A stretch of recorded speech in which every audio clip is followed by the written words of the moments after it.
नमस्कार दोस्तों, यह वीडियो 12,460 जीरो जनपद के अभ्यर्थियों के साथ जो भी अचयनित अभ्यर्थी बचे हैं, जो भी 12,460 सुप्रीम कोर्ट में चल रहे निर्णय का इंतजार कर रहे हैं और चाहते हैं कि जल्द से जल्द निर्णय आए और हमें नियुक्ति पत्र वितरित हो, वह सभी अभ्यर्थी अगर इस वीडियो को खोले हुए हैं तो पूरा वीडियो देखिएगा।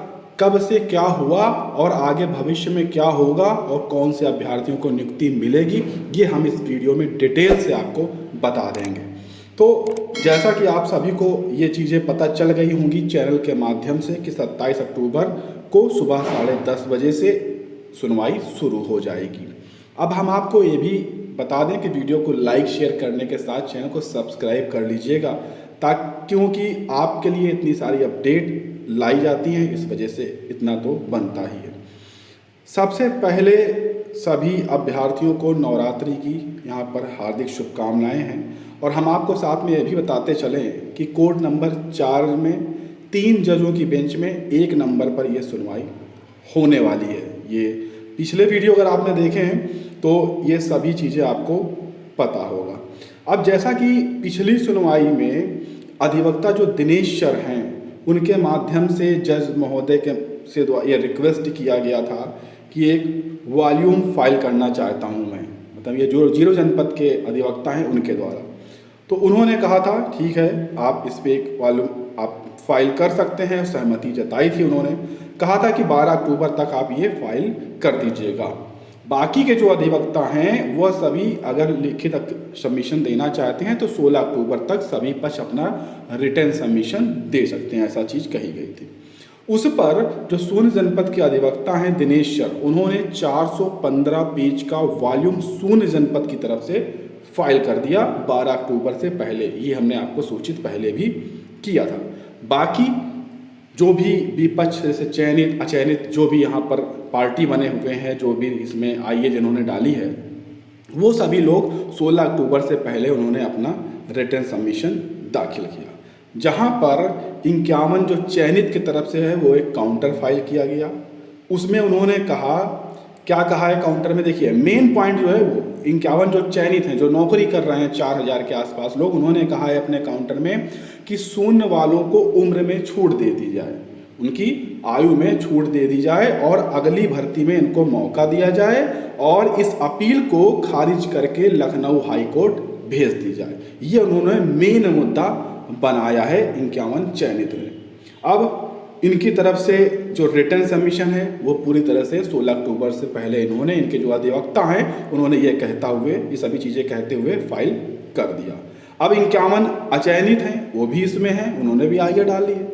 तो उन्होंने अपने जो रिटर्न सबमिशन है वो उन्होंने 16 अक्टूबर से पहले फाइल किए और उन्होंने कहा कि इस अपील को हाई कोर्ट भेज दिया जाए, मतलब सुप्रीम कोर्ट से खारिज करके इसे भेज दिया जाए और शून्य जनपद को सेकंड काउंसलिंग में मौका दिया जाए, इससे हमें कोई समस्या नहीं होगी। तो ये जो दोनों लोग कह रहे हैं कि दोबारा हाई कोर्ट भेज दिया जाए, ये तो आप खारिज करिए, तो बेकार है, बेकार की बातें हैं, क्योंकि अगर यही होना होता तो सुप्रीम कोर्ट इसको फाइनल सुनवाई के लिए बिल्कुल न लगाता। सीधी सी बात है, एक बेवकूफ़ भी व्यक्ति होगा तो वो समझ जाएगा इस चीज़ को। कोर्ट अपना समय बर्बाद न करती, पिछली 3 सुनवाई करती कि उसने साथ में फाइनल के लिए लगाया, नंबर 1 पे लगाया, ऐसा क्यों करती, सीधे वहाँ से खारिज करती, भेज देती, कोई इसमें वो समस्या नहीं होने वाली। सेकंड काउंसलिंग में कह रहे हैं तो सेकंड काउंसलिंग में इसलिए नहीं शामिल कर सकते क्योंकि सीटें नहीं बची हैं, सभी जानते हैं। बचे हैं क्या, सेकंड काउंसलिंग में बचेंगी ही नहीं, क्योंकि होम डिस्ट्रिक्ट से सभी सीटें फिल हो जाएंगी।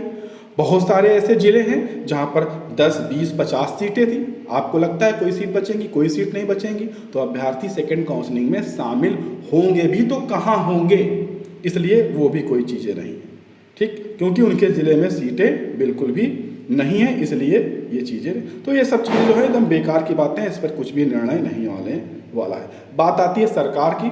सरकार ने भी अपना जो भी रिटर्न सबमिशन है वो पूरी तरह से दाखिल कर दिया है और उन्होंने जीरो जनपद के पक्ष में सारी बातें की हैं। साथ में उन्होंने ये भी कहा है कि लखनऊ हाई कोर्ट में हमारी एक रिट पेंडिंग है, ये उन्होंने बात कही है स्पष्ट रूप से और वो बताना सही भी है, और अगर आप चाहें तो वहाँ पर सुनवाई हो सकती है, ठीक है, ये भी साफ तौर पर बताया गया। अब वो कोर्ट के ऊपर रहेगा लेकिन कोर्ट के ऊपर ही है, क्योंकि कोर्ट को अगर ऐसा करना होता तो पहले करते। कोर्ट कुल मिलाकर शून्य जनपद के अभ्यर्थियों को कष्ट जो है उनको समझ रही है और उनका निर्णय यहाँ से देगी, क्योंकि पिछले 1 साल से सीजे महोदय के माध्यम से एक भी सुनवाई शून्य जनपद की नहीं हुई है।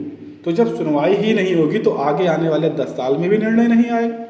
वही सुप्रीम कोर्ट से ये मामला 3 से 4 महीने में निपटने की कगार पर आ गया है। ठीक, तो शून्य जनपद की तरफ से कुल मिलाकर 3 रिटन सबमिशन फाइल हुए हैं। वॉल्यूम एप्लीकेशन के अलावा 3 रिटन सबमिशन और फाइल किए गए हैं शून्य जनपद की तरफ से। ठीक है, जिसमें इन्होंने सीनियर अधिवक्ता दिनेश सर के द्वारा तैयार करवाया रिटर्न सबमिशन, निर्धारित 16 अक्टूबर से पहले सबमिट किया। फिर मीनाक्षी अरोरा मैम हैं, उनके द्वारा भी रिटर्न सबमिशन यहाँ पर दाखिल किया गया।